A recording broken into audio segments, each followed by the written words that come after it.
Good day and welcome to the Strong Ambition Podcast. I'm your host, Rhyland.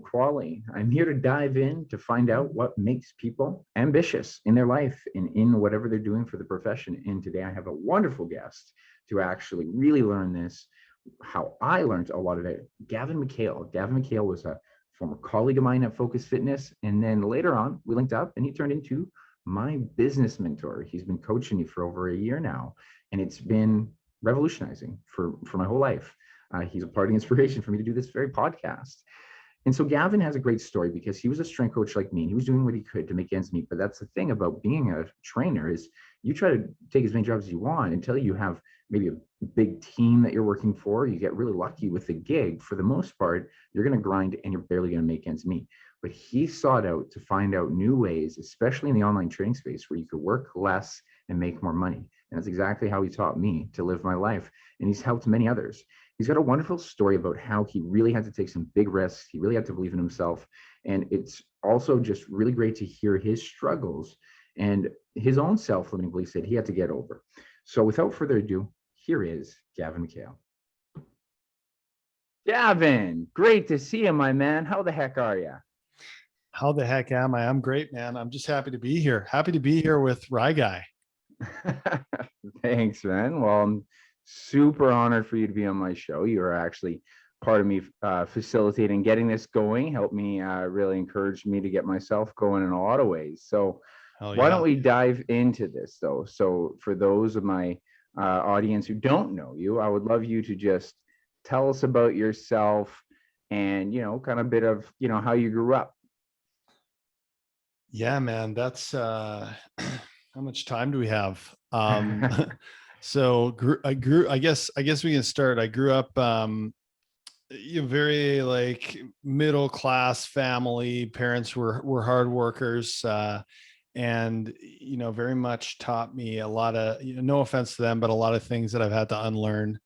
Because that was what they learned, and very, very loving family.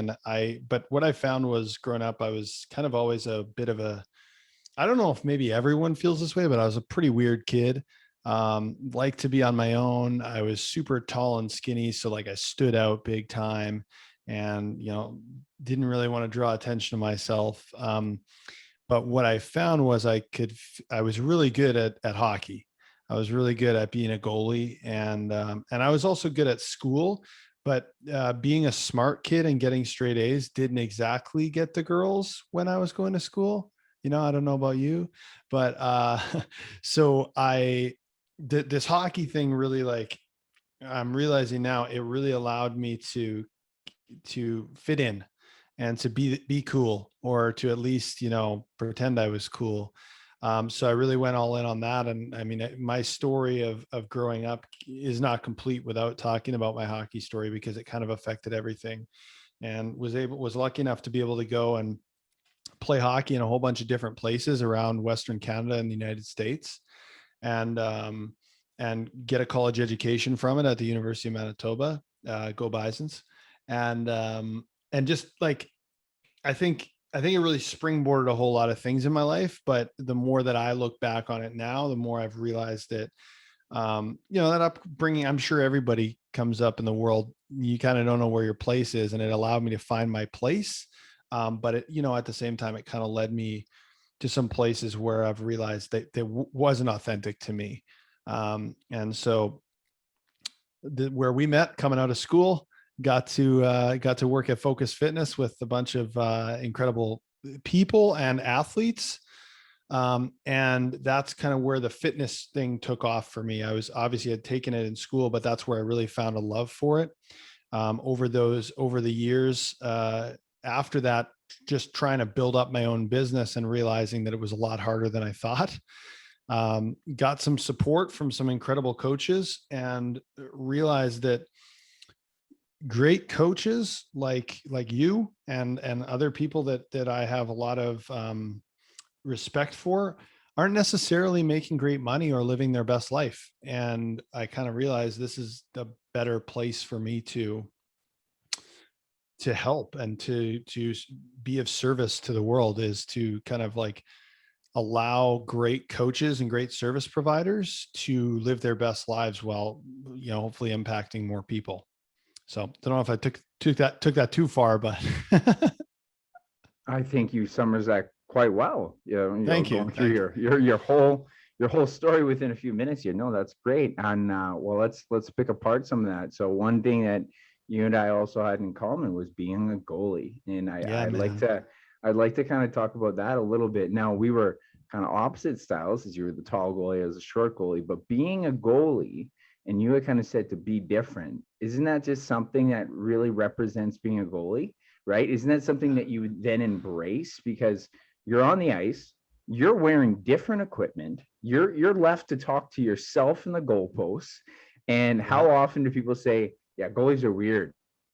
Yeah, it's too often, I think, but I think it's really, in recent months and years, it really showed me the incredible value of language, and on both sides of it is like when you're, no matter how normal you think you are, when you're constantly being told that you're weird for what you chose to do, you kind of just like buy into that. You're like, okay, well, I'll be a little bit weird.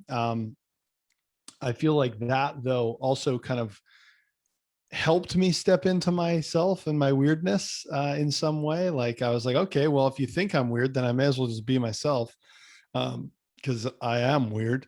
But yeah, I think goaltending is such being the person who always wanted to fit in.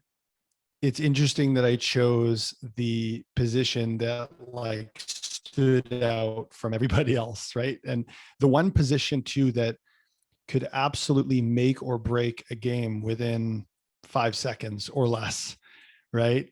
I think what came from that over the years, and as it kind of became a job, unfortunately, we all want it to become our job, but it really became a job for me, was I just started putting so much pressure on myself, and that just more than anything overtook me in terms of the fun of the sport, or in terms of just like, as we've talked about recently in your coaching calls, like playing the game and just enjoying it. It wasn't that anymore. There was just so much pressure because of that loneliness, and realizing like no one's there to save you if you screw up. You're the last line. That's it. That's the biggest challenge for a lot of people. And I mean, actually, one of the biggest challenges, I think, in general, being a goalie compared to a player, is that you're completely reactive. Again, I'll go back to how you are segregated from the team. And I just have to say this is my own little tangent. It's like any human you put in the net, you're going to call weird, because they're willing to do what no one else is doing. And you literally make them do a weird position. But because you had said you embrace that, it's like, well, now I'm just going to embrace my individuality. Everyone has a weirdness, everyone has individuality, but now you get to own it and represent that. And then that psychological pressure, though, can be both that strength and weakness. So do you feel like, having to go through those days where pressure on the team, and then you just rose to the occasion, were you able to foster that in your life? I mean, in hockey, yes and no. So there were some times where things were great, and then there were times where things weren't. And that's essentially why I feel like I didn't make it to the place where we all wanted to make it. And then in life, yeah, I think what I've realized more so in life is that pressure is great, but turning around and being the judge, or really being like super hard on yourself, is not great. Like I think maybe it's probably Tim Grover or one of those guys that says pressure is a privilege. And I truly think it is. Whenever, I've got a tough conversation with a client, or, with some of our staff or anything like that, like, yeah, pressure is a privilege. I'm like, I'm not looking forward to this, but this is what I've been asking for. I've always wanted this. That is so great. But it's like when things don't go your way, or if, something outside of your control happens and you kind of blame yourself, or you say, I wasn't good enough, or, I'm such a shitty goalie or a shitty person because I didn't do this thing. That's when the negative or the dark side of that coin starts to rear its ugly head, is in that self-judgment, right? There's a very fine line between, pressure creating like a really positive environment, and the wrong type of pressure creating a bit of a downward spiral, Yeah, that is really the art of goaltending, right? Is like, because every goalie is physically capable for the most part of making the stop, but can you anticipate and bring yourself to the present moment to make that right decision? Because it's all reactive basis. The size of the net never changes year to year, but how you grow to bring your present mind and state and to make sure that you are critical but constructive and move forward with things is really the mastery of it. So I know for myself, that's something that was the same problem, where I almost wouldn't care enough. But then I also found, like, if you have just the right amount, I could handle stress really well because I got over negative things better. But at the same time, to be self-critical so I could stay on my game, that was the hard part. So where do you feel you pull from your goaltending personality into kind of handling stressful situations? Is it, you know what I mean? Yeah, that's like such a good way of putting it. And I think like the way you just put that, like, isn't that life? Like that's life. Be present, be critical so that you can make sure that you fix the things that aren't right. And then also, making sure that you understand that a lot of it is outside of your control. Like, what a great lesson for life. In terms of the question around what did I pull from goaltending, I think one of the things I keep coming back to, especially recently, is what we talked about around, letting go or getting rid of the noise. There's so many different things that we could use as excuses for everything in our life. And especially like we're talking about goaltending, we lost that game because the ice was shitty, or we lost that game because the ref screwed us, or my team wasn't good enough, or I didn't have a good sleep the night before, whatever. There's a million different things, and there are in life too. And the question is, are you doing what you need to do to put yourself in the best position to stop the next puck? Like you said, the puck never changes size. The net never changes size. And while everyone says that the sticks are getting so much better, so the shots are getting harder, well, goalie equipment's getting better too.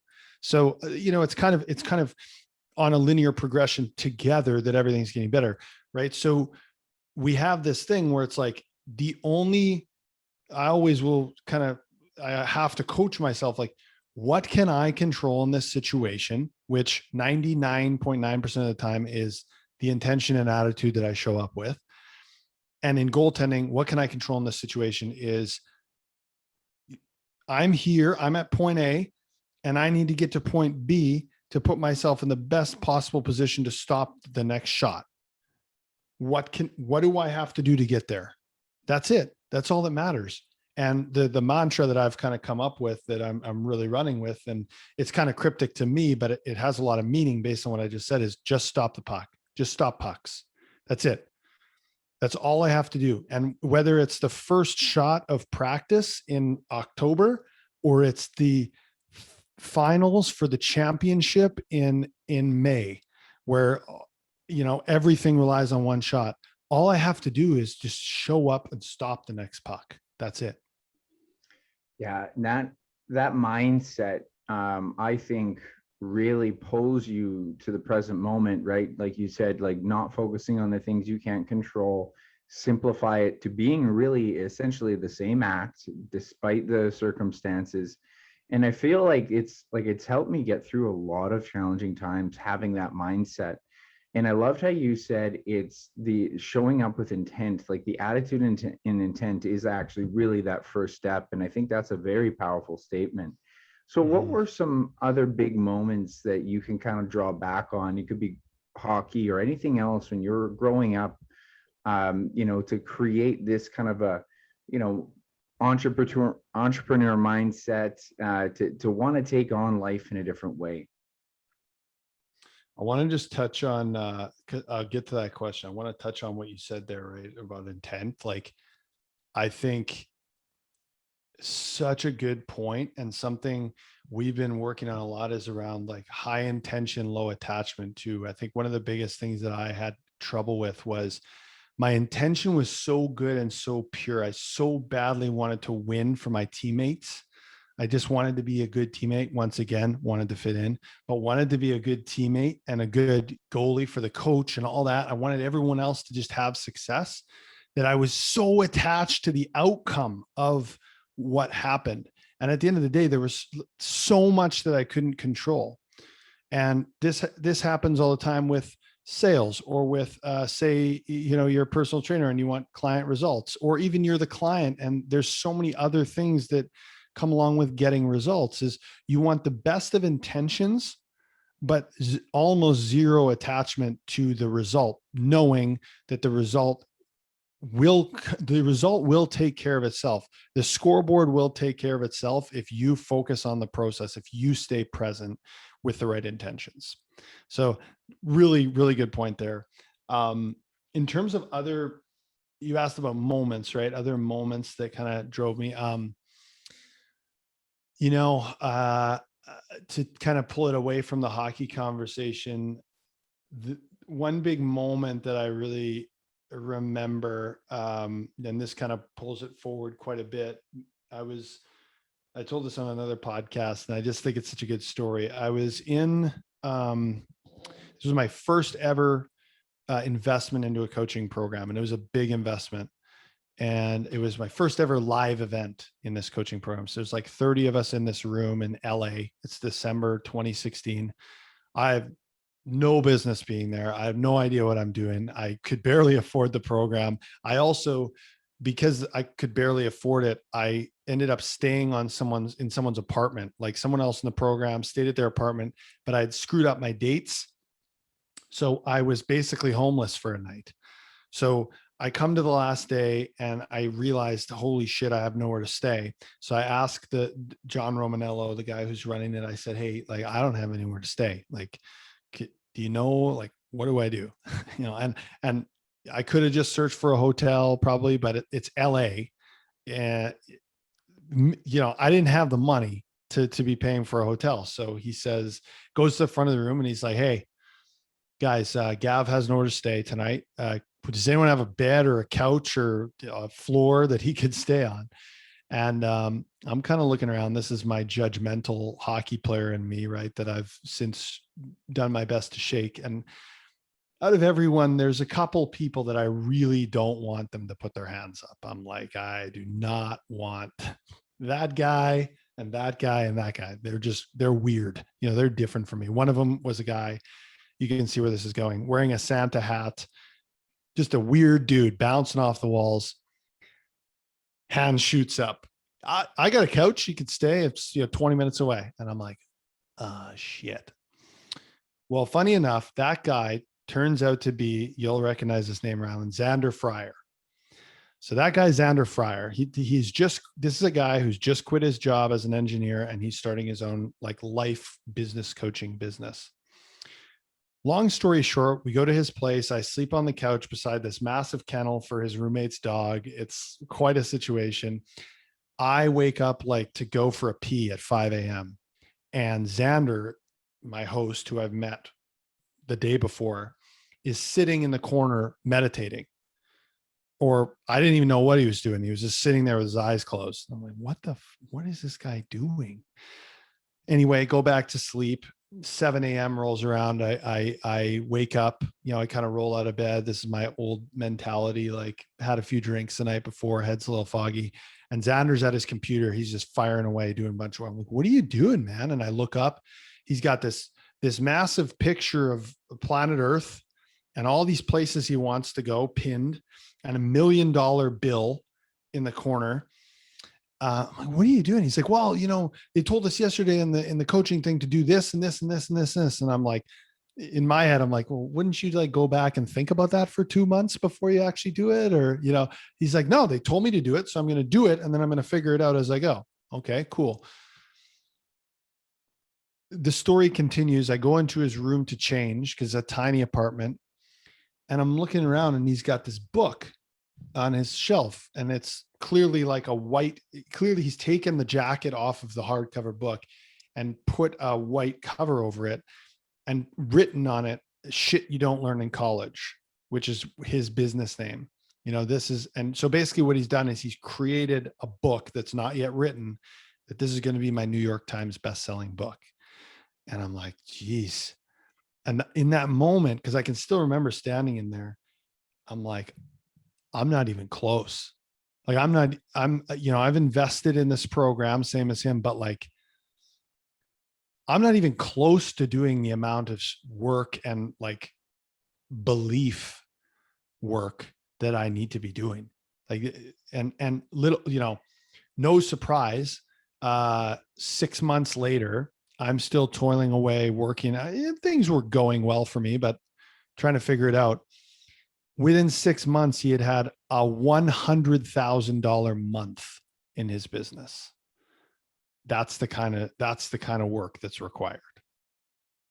That is incredible. And, when you were explaining something about a unique character, I just had a feeling you're going to go with that and talk about Xander. And he ended up being your business mentor for a while, didn't he? Yeah. So 2 years. So we finished out the year with that coach. And he, went off and his business was blowing up. I actually hired another coach, Eric Bach. And then, 2 years later, when it was like, I was going through some personal stuff that I wanted to work on, like mindset wise, like I was really wanting to grow as a person. And he's the mindset guy. He was the guy that I had, there was something in there that made me reach out, and then reached out. We had a call and enrolled in his program, and, took longer than I had hoped, but it did end up changing my life. And so a number of things fell into place on that one day in Los Angeles. No kidding.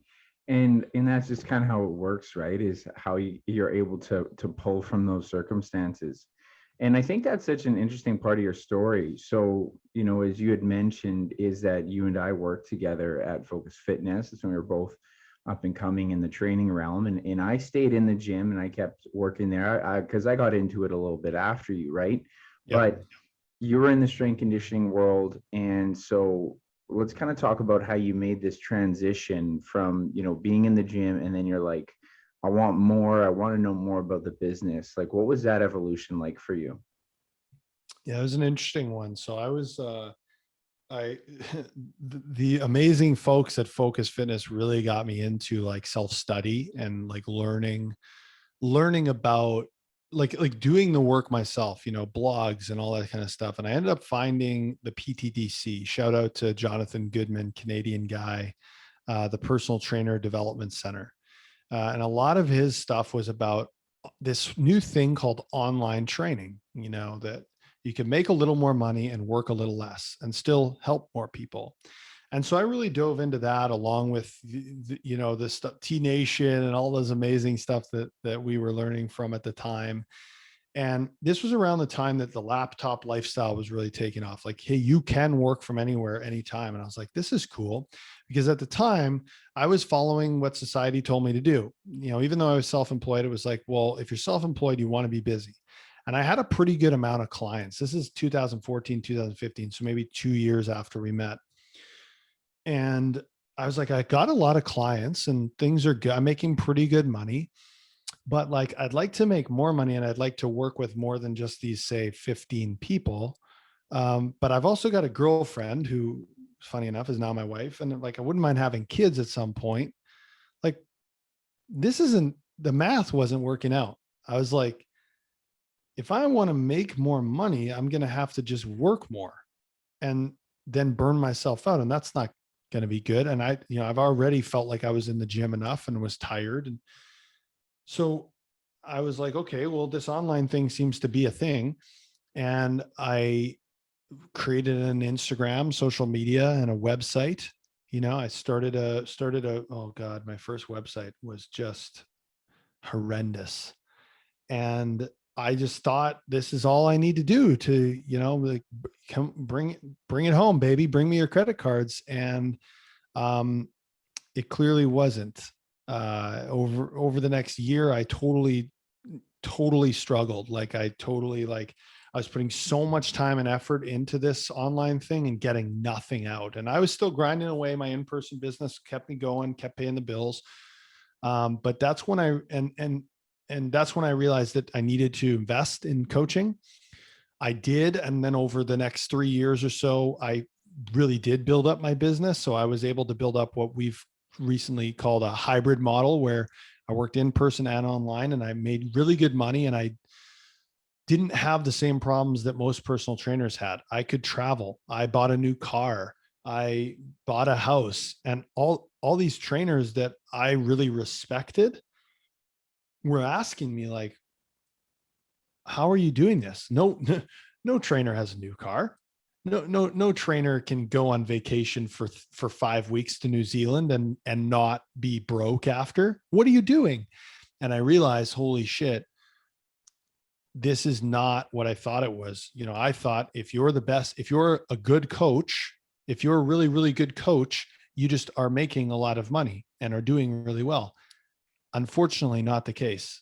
Unfortunately, you need to not only be a good coach, you need to have the business chops, and you need to have that side of it. You need to be able to market yourself. And I just kind of, as I was learning this stuff, I kind of fell in love with it. And that's where I was like, okay, well, I really enjoy this side. And not only could I help like the clients that I have, but I could help, say, 30 coaches with 30 clients each. That's exponentially more.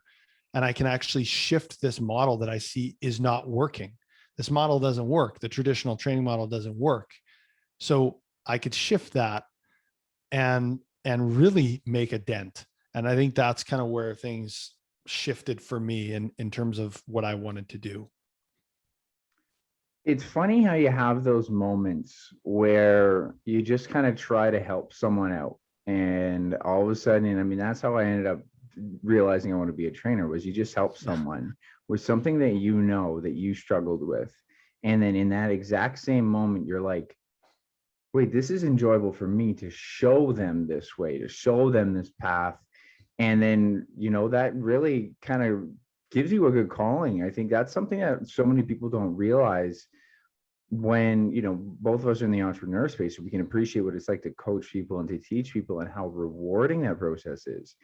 And I talk to a lot of people about this, is like how rewarding that process is. People are just unaware that they have knowledge that they could pass on and enjoy that process. Like that's where work doesn't feel like work, right? I honestly feel like one of the highest things, or the best things you can do as a human being, is to serve others. And if you find a way that you can serve others in a way that like you actually get to see that success, there's nothing better. And it's something that I've been kind of really thinking about a lot lately, is like this whole concept of service, and how like I truly feel like that's where our world is headed. And like, if you want to live a fulfilling life, the best thing you can do is to find a way to serve other people. So yeah, anything that you have done that has been a challenge for you is probably a challenge for a ton of other people. And you can take your experience, maybe a little bit of formal education, depending on what area of the industry you're in. I don't have any formal education per se, or any degrees in business, but I have education in terms of obviously a ton of anecdotal, where I just freaking grinded and figured it out. And then a whole bunch of like paid stuff from other coaches. But you take your experience and you go, well, let's reverse engineer this. How did I do it? And can I help other people do it? Hell yeah, I can. And then, like you said, someone comes and asks you, and you find a way to help them, and you see the results that they get. Man, that's like, that'll keep me coming back for a long, long time. That's for sure. Yeah, it's so rewarding, and like you had said, it's really, and it took me a while to really put this to frame. The idea of society is to help society, right? The idea of a job is to always actually help people. But what we get is, as you just say, we have firsthand experience of, people receiving it, right? So my dad's a farmer and he grows crops, and he doesn't get to see people buy their bread and say, thanks, farmer, right? Like, he gets the rewarding of seeing the crops grow in that. But I know that I always felt so blessed that at the end of a workout, people would say thank you. Like, people would say, hey, thanks, hey, thanks. And it's like, so few people get that, to get that thank you, get that appreciation, to see that firsthand experience of what you're really trying to do for them. Now, I'm really curious about this entrepreneur mind that you ended up establishing, because that's where there's this real big shift, because people do help people, but what makes you want to go above and beyond? And you've talked to us about this before, where you couldn't just handle a standard job, you didn't want to work for someone else. Like, how do you think that evolved to be your mindset? Oh man. I mean, I think a part of it was the athlete in me. That was just like, this is not good enough. Like the job, or, serving other people in a way that only like that I was told how to do it. I didn't love that. Um, but I also think it's a whole combination of things. It also comes from my parents just holding me to a higher standard.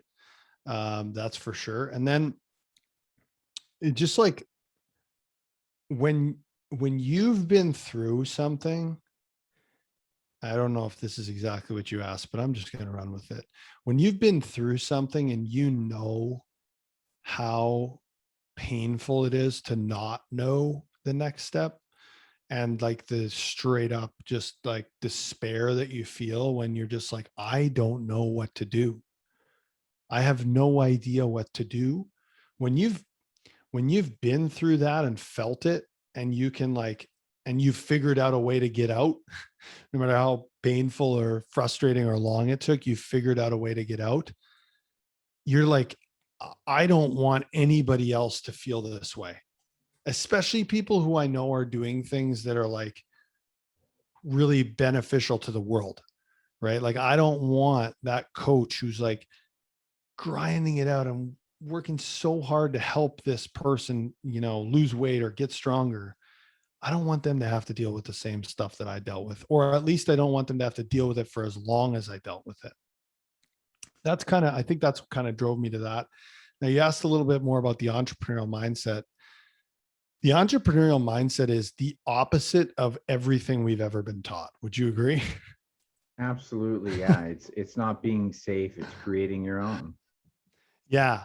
And like we're taught, and rightfully so. I think this is maybe more so like yours and mine generation, like our parents' generation, who, like, your dad is an entrepreneur as a farmer, right? There's no safety there. There's no safety there. Now, my parents, God bless them, a cop and a teacher. I mean, there is not, other than the physical safety of being a cop, I would never want to do that. It's a very challenging job. But in terms of paychecks, there's no two safer jobs. You work for the city and you work for the school division, you're going to get your paycheck, you're going to get your pension, all that stuff.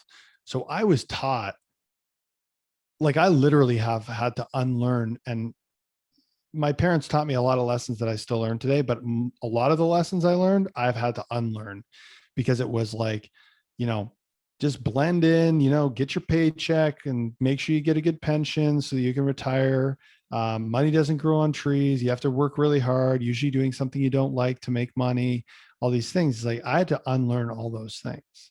Oh, rich people are always given everything. I was taught that, because we weren't rich. So you got to kind of find something that, like, well, they're either assholes or they were given everything. And I think that's what a lot of people feel. It's like, well, how are you ever going to be rich if you believe that? Right. So I think the entrepreneurial mindset is, I think I had this like thirst for, like, I was very curious. I had this thirst for learning, and that took me down, as my coach often says, the yellow brick road, right? You take the next step, you follow the next breadcrumb, and then you go from the guy who originally wanted to be a teacher or an architect to somehow coaching people about business and, growing most of my business using Instagram that didn't even exist 10 years ago. Well, and it's such a challenging thing to really understand your future. So when people are thinking about what's the future, well, a lot of it's just like, yeah, where's the money? Where's the safety? Where's something that you could put your money on, really, that you're going to be safe? I remember I was working at Hydro, and my dad said, like, because I was working for Hydro in a term position, I could have gotten signed on, could have had, a steady paycheck, great money, great pensions, all that stuff. My dad's like, you could probably, because I was like 20, he's like, you could retire when you're 50 if you stuck with Hydro. I was like, but why would I want a job that makes me want to retire when I'm 50? Why would that be my future? Why would that be my calling?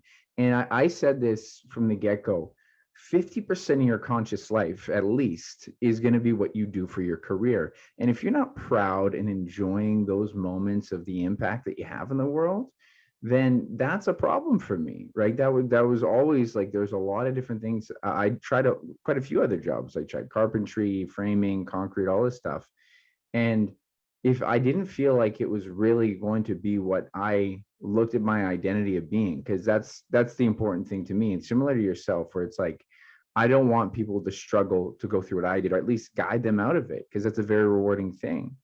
And who you are is what you're doing, right? And the impact you get to make. And so that was a very powerful thing for me. So I think you had a very similar calling, right? Is when you kind of dove into the strength conditioning world, you started to see how you could help other people. And then that naturally motivated you to take those risks. So let's talk about those risks. Let's talk about the big jumps and how what were the big hurdles that you had to overcome, similar to that one night that you had to spend at Xander's house? Yeah, man, I love the way you put that. Oh man, you talk about, and like the other thing you said, oh yeah, your dad said you could retire when you're 50. So, okay, so I'm going to spend my best 30 years from 20 to 50 doing something I don't like, so that then I can leave that and then do what I want when I'm 50. And no offense to your dad or my parents, that's what they were taught. Like that was literally like the prevailing idea is, do this and then retire at this age from, with a good pension, with no idea what the hell you're going to do, because you don't even know yourself. Right. Like I would rather just do that now. Like I'd rather just do what I want now, travel, enjoy life, work with people because I want to, that's way better to me. And this is the point where you're getting to with this question, it's really hard. And it's really because you are forced to get to know yourself in a way that is most people don't. We'll just say that you're forced to know yourself and to be able to, address situations and be able to see opportunities in ways that so many people just actually like never get. Most people will die not really knowing themselves, at least in former generations. I'm hoping we're changing the consciousness. So, I mean, the first hurdle, simply put, was investing in myself when I didn't have any fucking money. I remember the conversation clearly so my first program, I guess this was kind of my full really send it moment was, instead of dipping my toe in the water with like $1,000 or something like that, my first program that I ever invested in was $12,000 for a year. So I'm Canadian. That's like 20 grand. And we were expected to go every quarter to a meetup, which was always in America and in American dollars. So it was like LA, then San Diego, then New York, then Philadelphia. So I had to fly to those places. I had to get accommodations. I had to buy food, all these things. It ended up being over 20 grand Canadian when all was said and done for the year. I will repeat this. I did not have that money, not even close. I was investing some money. a little bit. I ended up, my girlfriend at the time, who's now my wife, because she's just incredibly supportive. She said, we got to talk to, like, my best friend is kind of a money guy. I'm Eric DeLong. And he just said, it was very helpful talking to him, because he said, look, you could very well get out of this year and you could have like got nothing out of it money wise, and you're out 20 grand, and that's a very real thing. But I can guarantee you, he's like, I know you'll learn something for that 20 grand. You'll learn something, you'll get something out of it. And that was kind of that first moment of like, oh, this is what investing in myself means. It's not just a thing people say. It's legitimately investing in my own education, in my own next level.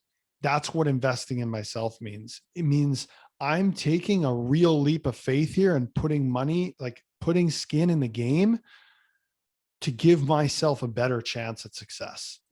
And so, did I get my $20,000 worth from that program? Probably not, but man, I learned a ton, and it got me into a whole new world that I mean, the two coaches that I hired since then, or the other two coaches I hired, I met them both in that program. Right. And I still talk to a bunch of people that I met in that program in 2016. So that was the first hurdle. That was a big one. The next one I would say was, I had two business coaches, and if you had asked me in that time, this is say early 2018, if you had come to me, early 2017, maybe, and you had come to me around and said, hey, I want to build my business. I need to know the steps.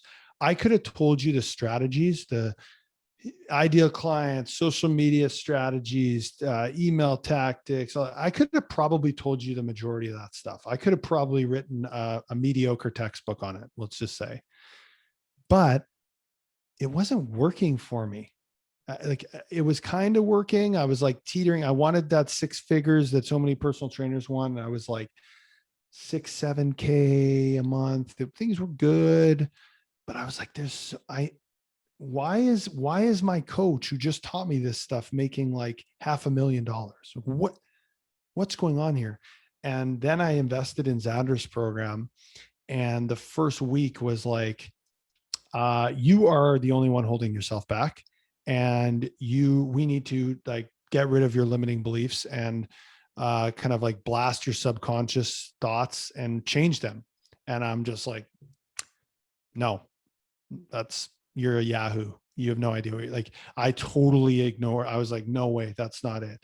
And I actually went through his 8-week program and I didn't really have success. I kind of quit. I tried to sell a couple of programs and 2 people said no. And so I was like, nah, I'm not into this. I'm just going to go back to, I'm going to go back to what works, which is, selling okay programs at pretty low prices. And I really don't know what it was, but it was something shifted in me about 6 months to a year later that was like, you need to go back and you need to like really lean into this stuff. And it was in that moment where it was like, oh, I need to get uncomfortable.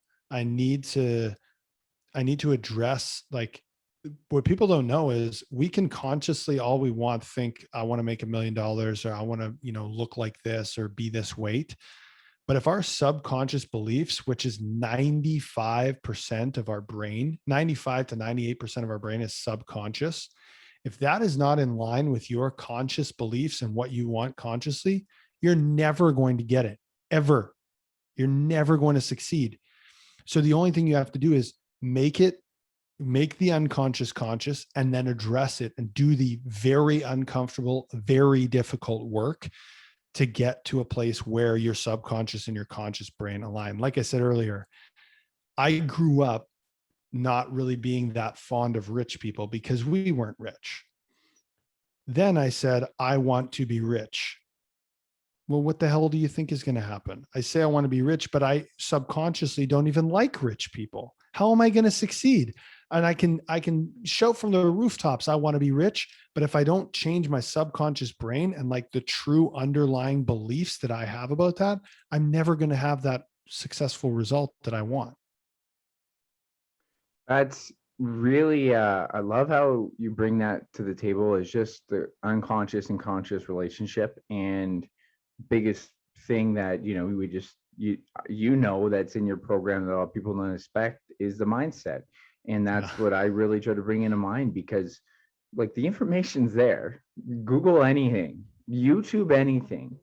And what's going to make it happen? Well, your mind. Like, you have to make your mind up. You have to go through these actions, and you have to give in. It's like this. It's funny little kind of conversation you have with yourself. And I've had very similar ones, even when I was doing your program and in other points in my life, where you're kind of listening, you're kind of doing it, but you've already gone in with the assumption this isn't going to work. So if Pretty you, much. yeah, right. And so it's like, if you're already like, this is fluff, this is useless, this isn't what I'm after, then it's like, well, then you're like self-limiting belief. You're right. You're 100% right. And like, so many people make this mistake in diet and exercise and in business, where it's like, if you've already gone with the assumption that this isn't going to work, you can't convince yourself otherwise, because you've already convinced yourself of the alternative. And I'm curious, what was your trigger point? What do you remember at any point where like, I have to surrender to this? And like you say, be uncomfortable. I think that right there is such a pivotal moment for someone to go through. Do you kind of remember roughly what pushed you into that? I feel like, so I went through the course, and yeah, I had a little bit of success, but I saw what Xander was doing, and I saw all the other people in this program who were having success. Right. And like you said, I was still in that mode of like, yeah, but how's that going to work for me? I'm different from all them. Right. And I think, 6 months, 9 months on, whatever it was. And I kind of started feeling like I wanted to start working. It was shifting who I wanted to work with. And I just wanted to start helping other coaches. And sorry, I think what I realized was, well, Xander did it. And all these other people in this program had success. If like, why can't I? And like the only and when we realized that like the only difference between the semi-successful or unsuccessful and the incredibly super successful is often not um different strategies or different opportunities or whatever. It is straight up just their mindset and the fact that they are willing to do the uncomfortable work. Like when I realized that, like I was putting myself in environments that made me like, I saw a lot of people that were having a lot of success. I saw people from my other programs having success, and I'm sitting here just going like, why can I not? Like, I feel like I'm pretty smart. And then I started seeing some of my clients, right? So my training clients at the time, some of them were having great success and some weren't. And I'm starting to put the pieces together going, what's the difference here? Like success leaves clues, right? So what's the difference? Everyone who's getting what they want and winning, so to speak, are the ones who are like doing the uncomfortable work, who are constantly bringing questions to me that I have to like go back, like that are difficult questions. They're meditating, they're doing mindfulness. If I say, hey, I want you to do this, they're like, well, I really don't want to, but I'll do it because you said that it'll work.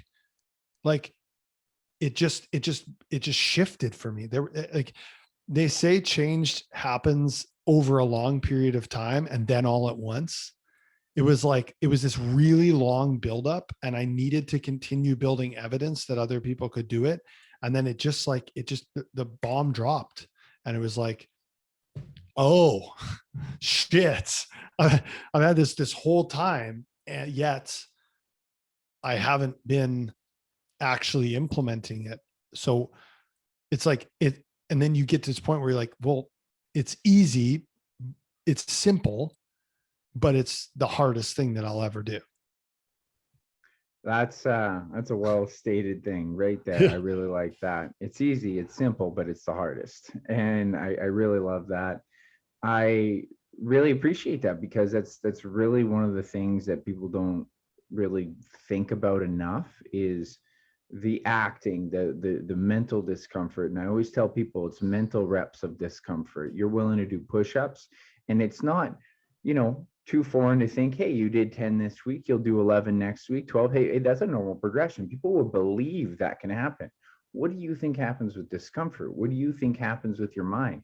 Ooh, is this icky the first time? It's a little less icky, oh wait, now I'm comfortable with it. And it's fostering a new mindset, fostering a new person. And the way that you describe that is what I always talk about, the gunpowder for change, where people are actually accumulating, basically ideas. And especially when I'm talking more about the relevance of people who have to make a big change. It could be in their business. It could also be in their fitness, where they're accumulating a bunch of stuff that like they just kind of hold in them for like, discomfort. It's like they deal with being overweight, they deal with all this stuff, but it's like getting these little specks of gunpowder, and then one day it hits that fire and explodes. It wasn't that one day, but something lit that match, something made it change. And like you say, you're accumulating evidence to be like, oh, it's always been there, but now it's evident, right? Yeah, really, that is the truth. And I mean, I think you see this, and we talk about this in that initial sales call or enrollment call. So many people will numb out their problems, right? They'll numb out the fact that they aren't confident or don't want to look in the mirror, or they'll numb out the fact that they don't want to take their shirt off, or in business, they'll numb out the fact that they're barely making enough to pay rent, and they'll go, I'm doing pretty good. I'm doing okay. No, you're not. And until you're willing to take that hard look, yeah, the gunpowder is starting to build up, and you're like, what, you start seeing other people having success, or you start realizing like, I could do this. And that's the thing. I'm sure you've seen this too, is like every person that I've ever coached in anything that's had success, majority of it was not me. The majority of it was them. And I just was the guide. I was just like, oh, like you're ready to go all in on this thing. Yeah, here's a good workout program, and I'll keep you accountable, and nutrition, we're great. Same thing. Here's a business program, like it with some tools and tactics and some mindsets. But like even for example, you came in, and there's obviously been great times and difficult times, but you came in and you were like, I'm ready to change. Right? I can't force that as your coach. I can't force that. You like, that's all you, because you're going to have that. I can't walk around beside you and be like, don't take that shitty client, or, don't eat that cupcake when you've already had 4. You have to do that. You have to be the one who's willing to get up early and do mindfulness. Your client has to be the one who's willing to go for a walk, or, say no to the beer.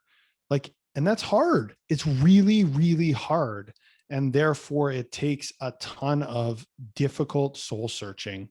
And a lot of, I love how you talk about that gunpowder built up so that it can finally just go, and we can have that moment. Yeah. The numbness is the big thing. People get tolerant to their pain is really the thing. Now, just kind of a couple more questions here, because I know we got a time here, but I love where this is all going. Let's talk about, the level of ambition, Strong Ambition podcast. And, with this all this inspiring talk we're talking about, if you were try to give someone advice, trying to create this level of drive and ambition, what kind of advice would you give someone? And let's say it's like a younger, not actually talking to a younger you, but a younger version like you. Like, what would young Gavin want to hear to make sure he goes on the right path? Yeah. Well, I would say I'm going to go with 2 things here. And maybe this isn't a complete answer, but I'll go with 2 things. The first being environment. So put yourself in a position that does not allow you to fail. Like, put yourself, one of the things that we did that we didn't even realize we were doing was we got hired at a place where we could learn in terms of focus fitness. And then for me with business stuff, I really started watching the business owners or the gym owners. And then I also invested in coaching so that like I put myself in an environment with other people that were in a similar position to me and wanting to learn, right? You put yourself in an environment, it's, you know, it's such a cliche, but it's a cliche for a reason, right? The 5 people you spend the most time with. Well, there's also like, what about like all the stuff that goes in your ears, and what about all the stuff that you watch, and even what about what you eat? Those are all environments, right? Or those are all contributors to your environment. So if I was talking to a younger version of someone like me, I'd say, put yourself in an environment that's going to challenge you. You know, when you're getting your first job in the gym, you don't need to make 100 grand a year. What you need to do is learn a shit ton from actually working with people, from actually learning from mentors. That's what you need. And again, if you're wanting to change your fitness level, if you have ambitions to change your fitness, put yourself into a group of other people who run, or put yourself into a community of a gym that trains regularly, where that's the culture, where that's just what they do. That's who they are. You put yourself in that environment, you give yourself a much better chance to have success. It's like as a goalie, making sure you're on a good team, right? Just put yourself on a good team with a good coach. You'll have a way better chance of success. The second thing beyond environment is one of the best starting points to mindset work, in my opinion, is self-awareness, is knowing who you are, knowing what matters to you. What this does is it gives you a decision-making compass. So what is important to me? What do I care about? What are my core values? And then decisions become a lot easier. If one of my core values is connecting with other like-minded people, and I get the opportunity to go get shit-faced with my buddies, or go to some sort of an event that's going to be uncomfortable, but I know I'm going to meet a whole bunch of other people who are wanting to lose weight or who are wanting to grow their business. Well, there's the decision making.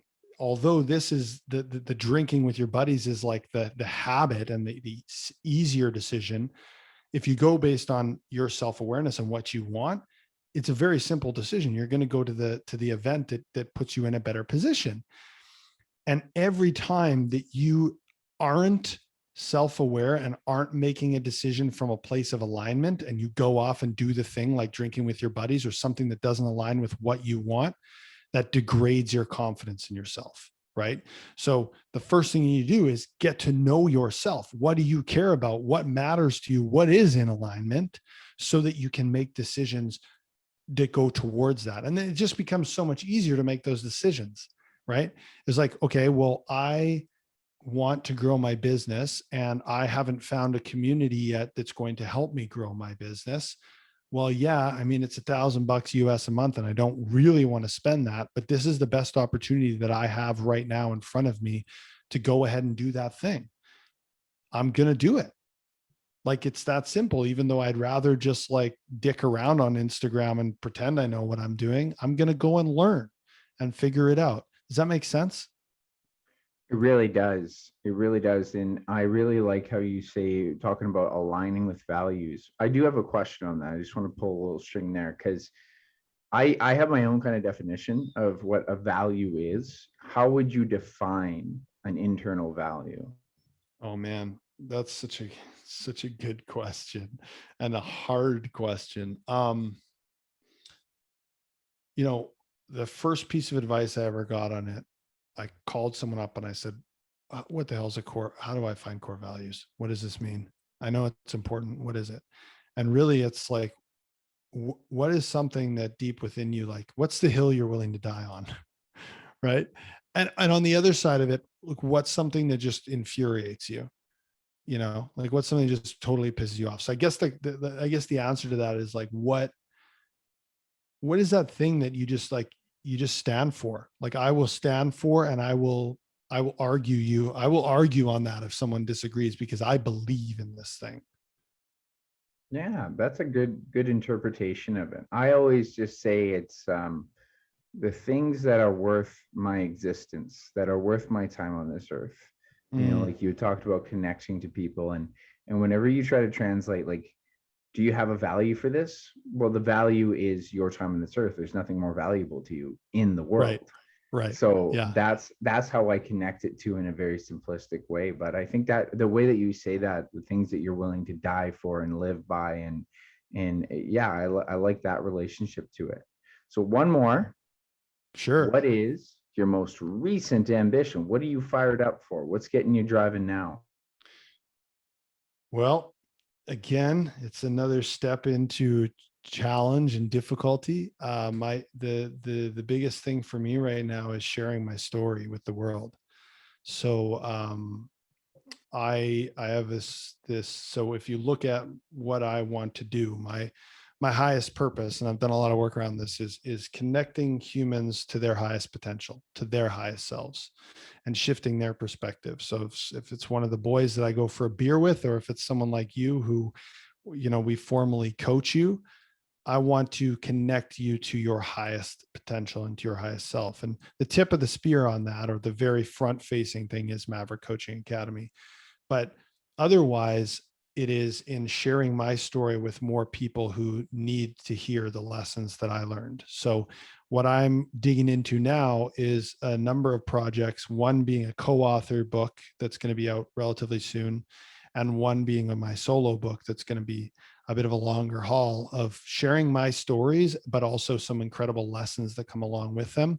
I want to allow more athletes and more young people to learn this stuff at a younger age than when I learned it. Because we all say, if I knew then what I know now, and a lot of it is experience and life experience and screwing up and learning.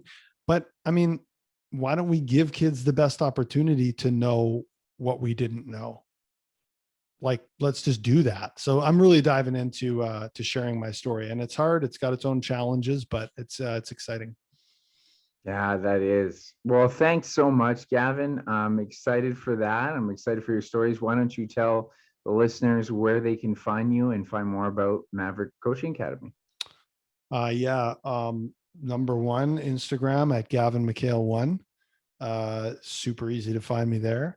And number two is I got my own podcast, and yours truly, Mr. Rhyland Goalie, is he is an alumni.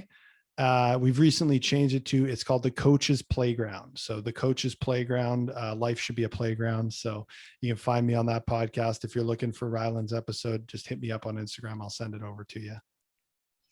That's perfect. And it is a great podcast. I listen to it routinely myself, and I really enjoyed being on there. So Beautiful. Thanks so much for stopping in here, Gavin. This was a great conversation. I thought we did a real good, deep soul search and dive there. I loved it. Always, man. It's always a soul search. I appreciate you having me, man. All right. Well, I'll talk to you soon. Have a great one, Gavin. See you, man. Thanks again to Gavin McHale. That was wonderful. It was a lot of fun how we really kind of got lost in the banter of the mindset stuff. And that's where all of the game changes, because the information is always present, but the execution is always limited. And so that's where the game changes, because that's where you can make it happen or not. And we really talk about this all the time when he mentors me in my business coaching, but even with my clients, it always comes down to how we make our decisions and execution, and the mind is the limiting factor. So it was really cool for us to kind of go back and forth and discover some of these ideas and concepts. And I love how he said it so eloquently and simple. It's easy, it's simple, and it's the hardest thing to do. And I think we can all learn from that little simple idea, because it truly will be the hardest thing, is to get yourself to do uncomfortable things. But that's where growth happens. So I hope you learned something today, and don't hesitate to reach out to Gavin McHale if you're interested in a business coach. I can't recommend him enough. And if you're interested in anything around training, nutrition, or exercise, that is my gig. So check out rqtrainingnutrition.com for more details. And don't forget to subscribe, share this with someone that you think can help them out in some way. But until next time, remember, it's not about the pursuit of happiness, but rather the happiness within the pursuit.